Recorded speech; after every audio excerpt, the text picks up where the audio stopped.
Immediately, it is unquestionable. You're not going to lose your job to an AI, but you're going to lose your job to somebody who uses AI. This is Jensen Huang. Every job will be affected. Some jobs will be lost, some jobs will be created, but every job will be affected. He is the CEO of a company worth over $4 trillion, and he just confirmed what we've all been fearing. The old way of working, it's officially dead. A new report from Business Insider just dropped after months of interviewing over 50 of the world's most powerful tech leaders. Their conclusion isn't just a news update, it's a roadmap.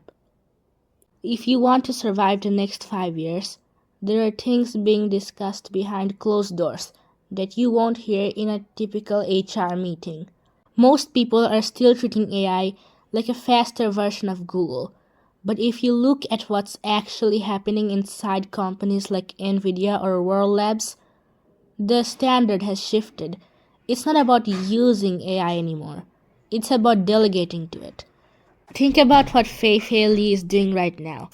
Her take, degrees are becoming secondary to how fast you can adapt. If you're still trying to compete with AI on execution like writing basic scripts or summarizing data, you've already lost. Your job has moved from being the one who does the work to being the one who audits the work. You're the manager now, even if you're at entry level. If I were 22 right now and graduating college, I would feel like the luckiest kid in all of history. Why would the CEO of OpenAI say that when half of entry-level white-collar jobs are at risk? Because the luck he's talking about isn't a guaranteed paycheck. It's the fact that for the first time in history, one person can do the work that used to require a team of 50. We're entering the era of the solo billion-dollar startup. But to get there, we have to survive the transition. Mark Zuckerberg is currently spending $200 billion to reach what he calls superintelligence. He's not doing that for a better Instagram filter. He's doing it because the leaders at the top believe we're hitting a compounding point. Sam Altman thinks 2030 is the year AGI becomes our reality. That's 5 years. 5 years until the smartest person in the room isn't a person. This creates a massive paradox. You'd think we'd all need to become math geniuses, but Salesforce's Peter Squartz says the exact opposite. He told Insider that the more robotic our tools get, the more expensive humanity becomes. We're moving into an era where soft skills aren't just HR buzzwords. They're the only things AI can't commoditize. Negotiation, high-level empathy, and the ability to tell when an AI is hallucinating. Those are the new hard skills.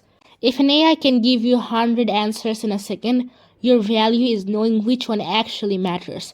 As Microsoft's Mustafa Suleyman puts it, we have to build a humanist superintelligence. Tech that supports our agency rather than overriding it.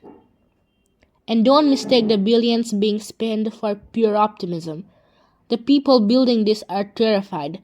Dario Amodei, the CEO of Anthropic, has explicitly flagged risks involving biological and nuclear threats.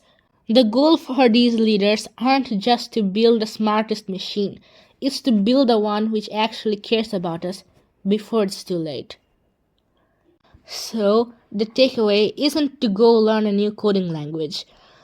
It's to change how you see your own value. The lucky ones right now aren't the ones with the most experience.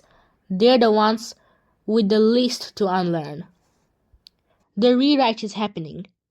You can either be the one holding the pen or the one being erased.